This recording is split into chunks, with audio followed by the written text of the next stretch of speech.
It wasn't a crash. It was a chime. A cheerful, three-note notification sound. That sliced through the dead silence of the quarterly budget review like a scalpel. My stomach didn't just drop. It vanished. I froze, my hand hovering over the trackpad. But the damage was already projected in 4K resolution on the wall behind me. It wasn't the spreadsheet for Q3 projections. It was the dark, high-contrast interface of my anonymous profile. Submission-leaning switch, seeking strict protocols. The words hung there, black against neon red, visible to the entire board, visible to him. Mr. Thorne didn't blink. He didn't look at the screen. He looked at me, his gaze heavy and unreadable. The meeting ended 5 minutes later. Everyone filed out, whispering.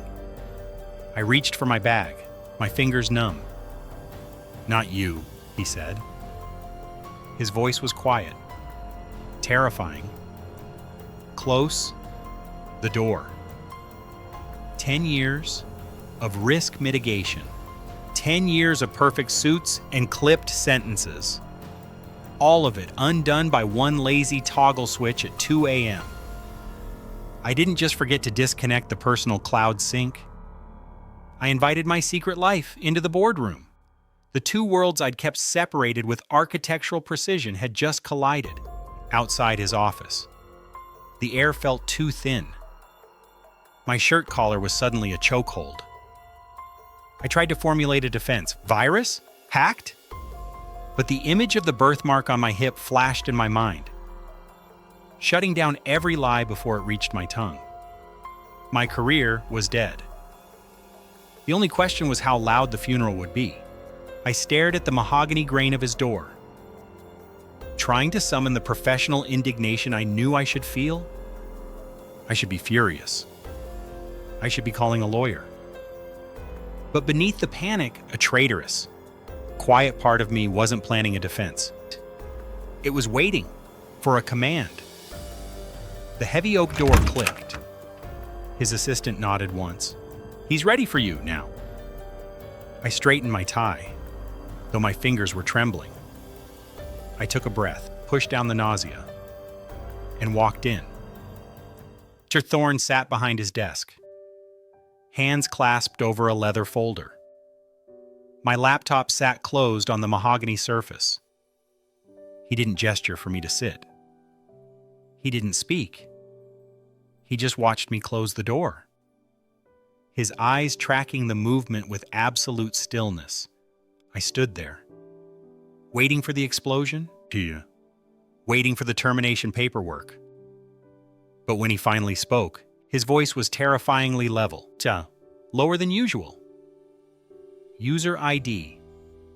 Sub-architect," he recited, looking down at a printed page I hadn't noticed before. Interests include sensory deprivation, service-oriented tasks, and high-protocol environments. He looked up, his gaze locking onto mine.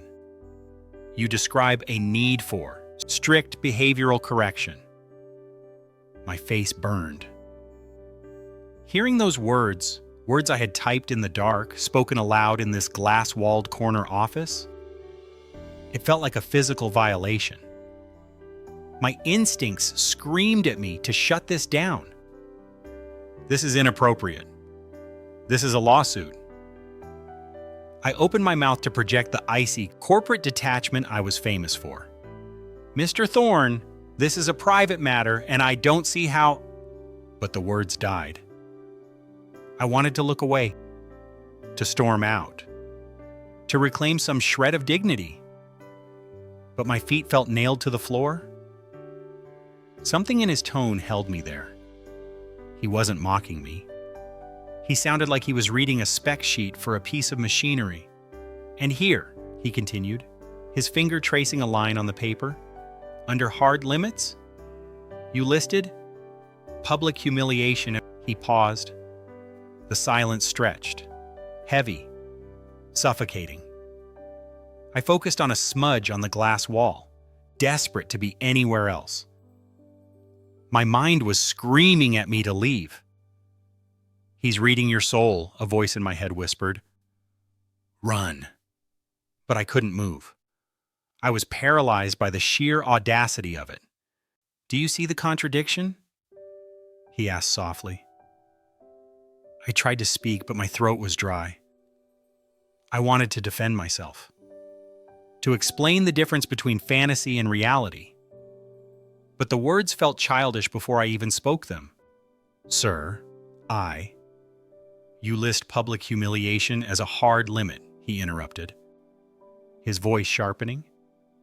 "Yet you allowed your profile to be broadcast to the entire executive board. You failed to secure your digital perimeter. That is not just a lapse in professional judgment, Hess. That is a fundamental failure of RAC." The acronym hit me like a physical blow. RAC. Risk, aware, consensual. Kink. The room seemed to tilt. My boss had just used a specific community standard acronym. He didn't stumble over it. He didn't ask what it meant. He used it with the casual, terrifying familiarity of a native speaker. "You claim to desire total power exchange," he said, leaning forward, the leather of his chair creaking. "You list TPE as a primary goal. But TPE requires a level of discipline you clearly lack. If you cannot manage your own operational security, how can you possibly be trusted to submit to someone else's control?" The horror gripping me shifted, curdling into a confusing mix of shame and adrenaline. My rational mind was still trying to reject the premise. He can't talk to me like this. He's my boss, not my dom. I tried to summon the anger that should have been there. I tried to view him as a liability, a threat to be neutralized, but then the realization hit me. He wasn't disgusted by the profile. He was critiquing it. He wasn't firing me for being a pervert. He was dressing me down for being a sloppy one. And God help me. The critique stung more than the threat of termination. He stood up then, walking slowly around the desk. I stiffened, my muscles locking up as if preparing for a blow. The corporate hierarchy, CEO and analyst, dissolved. In its place, something else took root. He was assessing me, not as an employee, but as material. "I have been watching you for 3 years," he said, stopping inches from where I stood. "I have seen the way you hold yourself, the way you wait for permission to speak, the way you organize your desk with obsessive precision. I suspected you had these inclinations." He gestured to the paper on his desk. "But I assumed you were competent enough to keep them hidden." I see I was mistaken. He looked at me with a mix of disappointment and hunger. It was the look a predator gives to wounded prey. Not pity, but an evaluation of the kill. "You want to give up control," he murmured, his voice dropping to a register that vibrated in my chest. "But you don't know the first thing about what that actually costs." He didn't fire me. Instead, he reached past me and snapped the laptop shut. "Fix this," he said, "and do not let me see a lapse in protocol again." He slid the computer toward me. The meeting was over. My career was intact. But the dynamic had shifted. I wasn't just an employee anymore. I walked out of that office on trembling legs. My hands shook so badly I couldn't get the key into my car ignition for 5 minutes. It was a confusing mix of relief and sharp, undeniable arousal. The next morning, the office looked the same. Same gray carpets, same humming lights, but the landscape had fundamentally shifted. When I arrived, there was an email waiting. Coffee. Black. 2 sugars. 9 a.m. sharp. No please. No subject line. I brought it to him. He didn't look up. Didn't say thank you. He just took a sip, paused, and gave a microscopic nod. It wasn't gratitude. It was an inspection. I had passed a test I hadn't explicitly agreed to take. Later, a correction on a spreadsheet came back with a single word in red ink. Careless. It felt less like a professional critique and more like a disciplinary strike. Then came the calendar invite. Performance review? 8 p.m. The building would be empty. The cleaning crew gone. Just us. I sat at my desk, staring at the notification. The secret I had guarded so fiercely wasn't gone.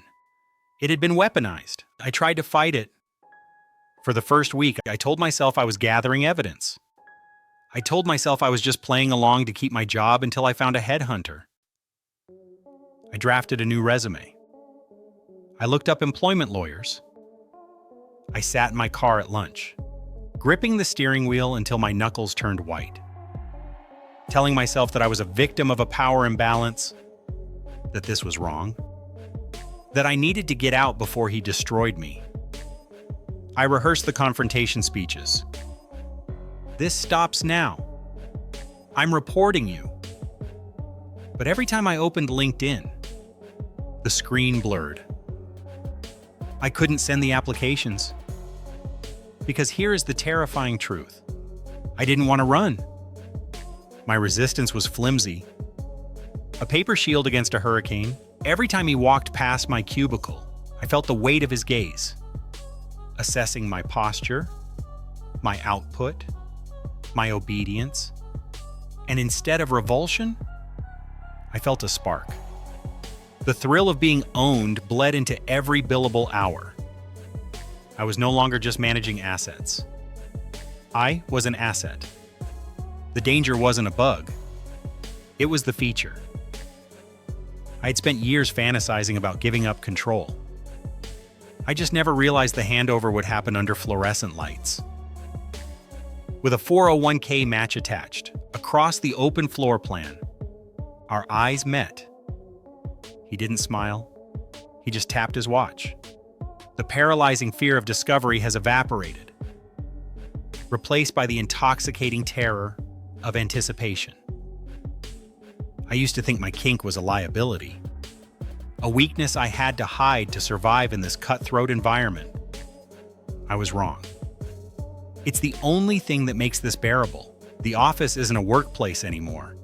It's a high-stakes play space where I'm always on display. Every email is a test. Every meeting is a scene. And I'm failing and passing in ways I never thought possible. Could you function professionally knowing you secretly belong to the man signing your paycheck? If you want to witness the specific, dark evolution of this new contract, subscribe. You won't want to miss the descent.